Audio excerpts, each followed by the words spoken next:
নমস্কার বন্ধুরা, আবারও একটা নতুন রেসিপিতে সবাইকে অনেক অনেক স্বাগত। তো চলো আজকের রেসিপি শুরু করা যাক। আজ আমি একটা টিফিনের রেসিপি শেয়ার করব, কোনো রকম চাল ভেজানোর ঝামেলা ছাড়াই ইনস্ট্যান্ট ইডলির রেসিপি। তো কীভাবে বানাচ্ছি রেসিপিটা দেখতে থাকুন। আশা করছি রেসিপিটা খুব ভালো লাগবে, আর কতটা সফট কতটা নরম হয়। তবে যদি পারফেক্টভাবে বানাতে পারেন তবে কিন্তু একদম ইডলিগুলো পারফেক্ট হবে।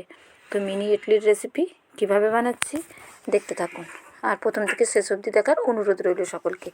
তো এটার জন্য আমি ধনে পাতা আর পুদিনা পাতা একটু কুচি করে নিয়েছি, লঙ্কা নিয়েছি, আদা নিয়েছি সঙ্গে, আর এখানে এক বাটি ভর্তি করে শুকনো চালের গুঁড়ো। কড়াইয়ে 1 চামচের মতো এখানে তেল দিলাম, 1 চামচ গোটা জোয়ান দিয়েছি, আর আদা কুচি আর লঙ্কা কুচিটা দিয়ে দিলাম। দিয়ে এবার সমস্ত জিনিসকে একটু ভেজে নেব। খুব বেশি ভাজবো না, 1 থেকে 1.5 মিনিটের মতো ভেজে নিয়ে এবার কড়াইয়ে আমি বাটি মেপে 2 বাটির মতো জল দেব। 1 বাটি চালের গুঁড়োর জন্য 2 বাটি জল এখানে আমি ব্যবহার করছি। সমস্ত জিনিস পারফেক্টভাবে করতে হবে, তবেই কিন্তু ইডলিগুলো একদম পারফেক্ট হবে। পরিমাণ মতো নুন দিয়ে দিলাম।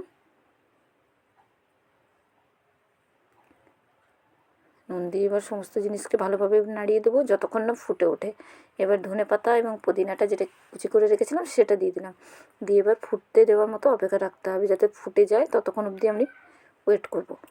আর নেড়ে চেড়ে নিতে হবে খুব ভালো করে।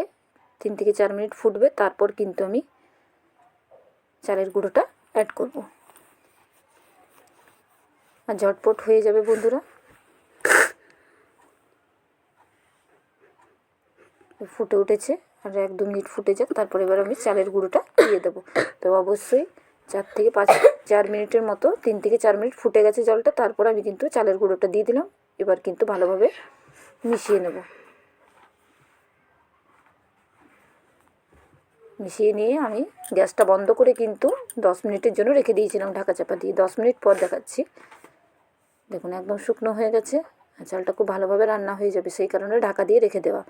এবার ভালোভাবে মিশিয়ে নেব সমস্ত জিনিসকে।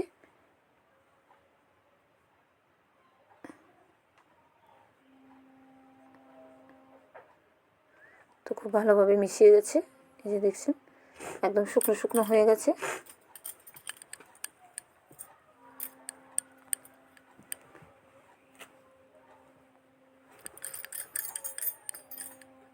এবার হাতে ভালো করে এভাবে মেখে নেব।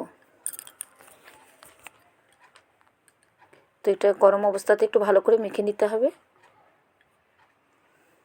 তাহলে কিন্তু ঠিক যেরকম আটা মাখি দেখুন এভাবে কিন্তু একটা সফট ডো তৈরি হয়ে যাবে। আর খুব সফটভাবে হয়ে যাবে, কিন্তু গরম অবস্থাতে কিন্তু একটু মেখে নিতে হবে। তবে খুব গরম না, একটু ঠান্ডা হতে হতে এটা করে নিলে খুব ভালো হবে। কতটা সুন্দর লাগছে। এবার এর থেকে আমি হাতে একটু তেল মাখিয়ে নিলাম। এবার ছোটো ছোটো বলের শেপ নিয়ে নেব প্রতিটাতে। যেহেতু এটা মিনি ইডলি আমি নাম দিয়েছি, তাই এইভাবে কিন্তু করে নিচ্ছি। আর দেখুন চাল ভেজানোর ঝামেলা ছাড়াই, কোনো রকম ঝামেলা নেই, চালের গুঁড়ো থাকলেই কিন্তু ঝটপট এটা তৈরি হয়ে যাবে। তো এই যে ফুটো দেওয়া থালার মধ্যে আমি ফুটো কড়াই থালার মধ্যে একটা ঝাঁঝরির মধ্যে নিয়ে নিয়েছি সমস্তগুলো ইডলিগুলো। আর এই জল গরম হতে দিয়ে দিয়েছিলাম ভালো করে, একটা স্ট্যান্ড বসিয়ে তার উপর ইডলিগুলো দিয়ে দিলাম। দিয়ে এবার এটা আমি 10 মিনিটের মতো করে নেব, ফুটিয়ে নেব। 10 মিনিটের বেশি প্রয়োজন নেই। তো 10 মিনিটের জন্য আমি করে নিই, তারপর দেখাচ্ছি। দেখুন এই 10 মিনিট হয়ে গেছে, কতটা সুন্দর হয়েছে দেখুন, বেশ নরম তুলতুলে হয়েছে। তবে জলের পরিমাণটা চালের গুঁড়ো মাখার সময়তেই কিন্তু ঠিকঠাক করে নিতে হবে, তবেই কিন্তু ইডলিগুলো একদম পারফেক্ট হবে। আর খেতেও কিন্তু খুব সুন্দর, একদম হেলদি। বাচ্চাদের এটা দেবেন, বাচ্চারা কিন্তু একদম টিফিন পরিষ্কার করে আসবে। আর বাড়িতে ব্রেকফাস্টও কিন্তু এটা বানাতে পারেন। এই যে দেখুন অনায়াসে কিন্তু ছেড়ে যাচ্ছে, কিন্তু থালার মধ্যে আমি কোনো রকম তেল দিইনি। তো হয়ে গেছে। এবার এটা চাইলে এমনিভাবেও খেতে পারেন সস দিয়ে, অথবা এটাকে আমি একটু চটপটা বানানোর জন্য এখানে আমি একটু ফ্রাই করে দেবো। এটাকে খেতে ভালো লাগবে আর দেখতেও সুন্দর লাগবে। তো এখানে 1 চামচের মতো তেল দিয়ে দিলাম, সর্ষের তেল। আর গোটা জিরে আর সর্ষে, গোটা জিরে দিলাম একটু, আর একটু সর্ষে দিলাম, আর কারি পাতা দিয়ে একটু ভেজে নেব। কারি পাতাগুলো কিন্তু একটু ছোটো ছোটো কুচি করে নিয়েছি, দিয়ে একটু ভেজে নিলাম। ভেজে নিয়ে এবার যে ইডলিগুলো বানিয়ে রেখেছি সেগুলো দিয়ে দেবো। আর এখানে আমি কিন্তু বড় চামচের 1 চামচ তিল দিয়ে দিলাম, সাদা তিল। তো তিলটা দিয়ে বেশিক্ষণ যাবে না তেলের মধ্যে, তার ফুটছে। তো তিলটা দেওয়া মাত্রই আমি কিন্তু একটু নেড়ে চেড়ে নিলাম, তারপরে কিন্তু ইডলিগুলো দিয়ে দিলাম। দিয়ে এবার ভেজে নেব ভালো করে ইডলিগুলোকে। এবার হলুদ গুঁড়ো একটু দিয়ে দিলাম,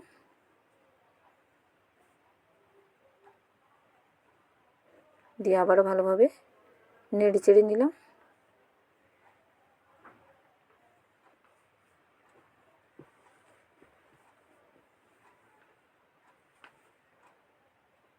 এবার এখানে আমি কিন্তু টমেটো সস দিয়ে দেব।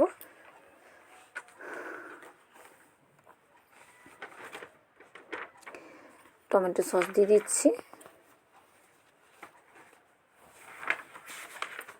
চাইলে কিন্তু এভাবেও ভেজে খেতে পারেন, তবে টমেটো সস দিলে খেতে ভালো লাগবে, সেই কারণে আমি বাড়িতে যখনই বানাই তখন এভাবেই বানাই। তো টমেটো সস দিয়ে দিলাম, দিয়ে আর একটু নেড়ে চেড়ে, কালারটাও ভালো এলো। এবার এটা আমার রেডি হয়ে গেছে সার্ভ করার জন্য।